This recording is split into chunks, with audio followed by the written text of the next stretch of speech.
In the news, there is a very popular fish that is oarfish. Now, this oarfish has been seen along Mexico. This oarfish is considered very dangerous.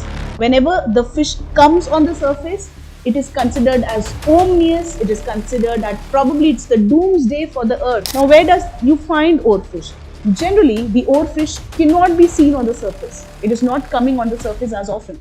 It is generally seen in this zone which is called as the second layer of the ocean, the deeper layer of the ocean. This is your mesopelagic zone. They are glowing. So this is how the oarfish looks like. It's glowing, rarely seen on the surface.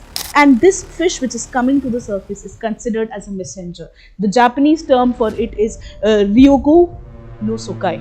Whenever there was an earthquake.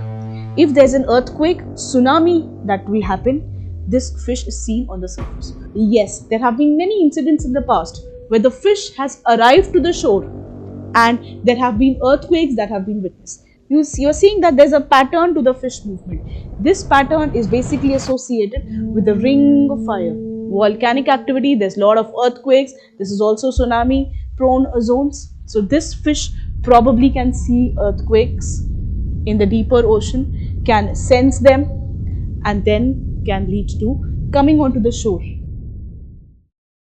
Hello everyone, welcome to Only English, Only ISPW channel.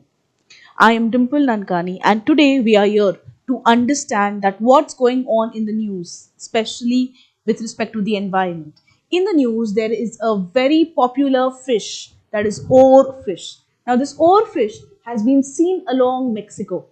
So there have been a lot of news coming up in Business Times, in Economic Times, in your Britannica.com, wherein there is significance about this oarfish. This oarfish is considered very dangerous. Why is it dangerous? It is considered so dangerous that it points out to a doomsday. Whenever the fish comes on the surface, it is considered as ominous. It is considered that probably it's the doomsday for the earth.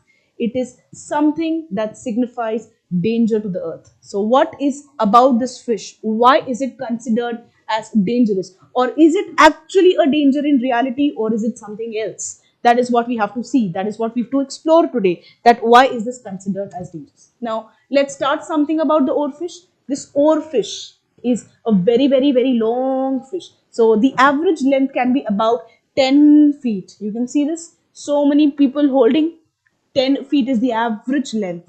It is seen that it's long. Sometimes it can go up to 36 feet. The length can go up to 36 feet. So this is the oarfish. Now where does you find oarfish? Generally, the oarfish cannot be seen on the surface. It is not coming on the surface as often.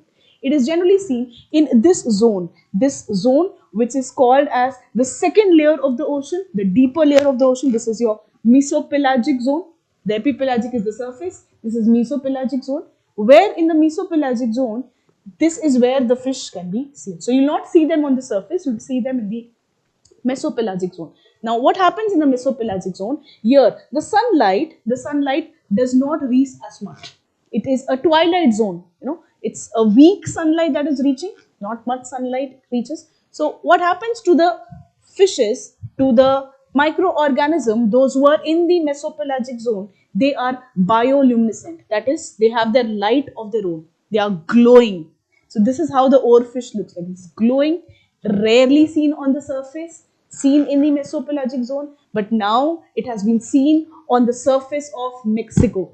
The surface of Mexico, it has been seen, and now it is seen probably it is dangerous because of the past history associated with the fish. Now, this is considered as a danger. Many times, we consider microorganisms or fishes as danger because of the teeth they have. But unlike other fishes, this oarfish does not have teeth. It does not have a teeth. So how does it eat food? How does it eat its food? It actually gulps its food. What does this fish do? It is not seen on the surface because it goes to the surface only in the night. In the night, it goes to the surface, it takes its food and then comes back in the deeper ocean, in the mesopelagic zone. So goes out in the night, takes its foods, come back to its zone in the night, in the daytime. It's there in the entire mesopelagic zone. So that is why you cannot spot, because it is coming to the surface only in the night. You cannot spot this fish. But then we've spotted the fish in Mexico. What is the speciality about it? Now, whenever you see this fish on the surface, it is considered as dangerous, ominous, evilish, as per Japanese folklore. As per Japanese myth, it is considered as dangerous. So long that it is considered as the messenger from the sea god palace. So there's a sea god. The sea god has its own palace, and this fish which is coming to the surface is considered as a messenger. The Japanese term for it is Ryogo no Sokai. It is considered as a messenger from the dragon palace. What is the message this fish is bringing when it is seen in the coast of Mexico? And why do Japanese consider the fish as the messenger of the god, sea god? It is seen that this fish was coming to the surface of Japan whenever there was an earthquake. If there's an earthquake, tsunami that will happen, this fish is seen on the surface. So, is there a possibility of tsunami and earthquake along Mexico? That is what is the question all about. So, it is a message from the god, and it is seen that this fish can sense the motion, can sense the plate motions that are happening in the oceans. In the oceans, whenever there is a plate movement, whenever there is a landslide, there's a lot of water that moves and comes out as tsunami to the coast. So this fish, like any other creatures, like dogs, like others, they can sense earthquakes. This fish can also see the movement and can sense the water movement, and then can come to the coast, can come to the shore, signifying that probably there would be an earthquake, probably there would be a tsunami. So it can sense, it can see the movements, and then can bring this up to the surface. Are there past incidences which has been linked to the arrival of the fish to the shore and the earthquakes? Yes, there have been many incidents in the past where the fish has arrived to the shore and there have been earthquakes that have been witnessed. The incidences like in Japan in 2011, the fish, oarfish, such a long fish, was seen on the shore. So here in 2011, not only in Japan but also in the Philippines region. In the Philippine region in 2017, these many, a dozen of fishes, a dozen of oarfishes was seen on the coast.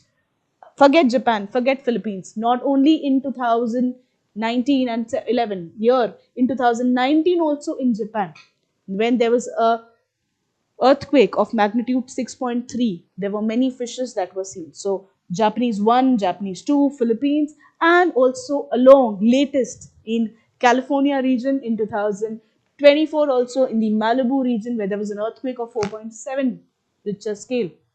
These oar fishes were seen on the shore. Now these fishes are being seen along Mexico. You will see them along the coast of Mexico. You will see that there's a pattern to the fish, and this pattern is coinciding first in Japan, again in Philippines, again in California, now in Gulf of around Mexico. The fishes are coming. You're seeing that there's a pattern to the fish movement. This pattern is basically associated with the ring of fire. We know that this is a seismic prone zone. There's a lot of earthquake activities that takes place, and this earthquake activities, like in the Philippines, like along the Japan, like along California, along Mexico, there's a lot of volcanic activity, there's a lot of earthquakes. This is also tsunami prone zones. So this fish probably can see earthquakes in the deeper ocean, can sense them, and then can lead to coming onto the shore. That is why it is considered as a messenger from the sea god, a messenger from the dragon palace in the Japanese folklore. Now, when it is coming to the Mexico, is it signifying some earthquake? That is what scientists feel, that probably it is signifying some earthquake that is taking place along the Gulf of Mexico. It is for us to wait and watch. However, in along 2019, the scientists had said that no, not all of them is as bad. Probably it is not just the earthquake. The fishes are coming to the shore The fishes are coming to the shore because of some illness. It is possible that the oarfish could have some illness, and that is why there's an injury and therefore they are coming to the shore. That is one possibility. The other possibility is that the fishes is coming to the coast, is coming to the shore because of the oceans warming. We've seen that the oceans are warming. As there's a lot of warming in the oceans, that can also be a reason for the fish to come on the coast.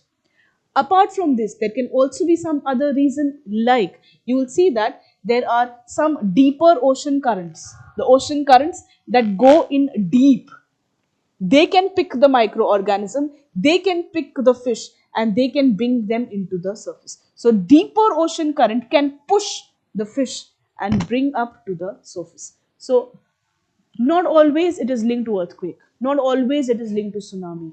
There are other reasons. We as humans are modifying the microorganisms, we are modifying the ecosystem, we are modifying the oceans. We as humans are all, can also be responsible. That is what science predict. However, the mystery is yet to be solved. It is Mexico's case study which can help us know what is the history of the fish. How does the fish, what is the link? Is the fish linked to the earthquake, or is the fish coming to the surface linked to illness, global warming, or some other factors? Now, coming in few months or in few weeks, what happens in Mexico can be an indicator of what can happen, and what can happen in the world, and what is the real scenario. So we'll have to wait and watch. So this is from our side. Thank you so much. Stay tuned for more such videos which will be linked to environment, which will be linked to current affairs. All of you, thank you.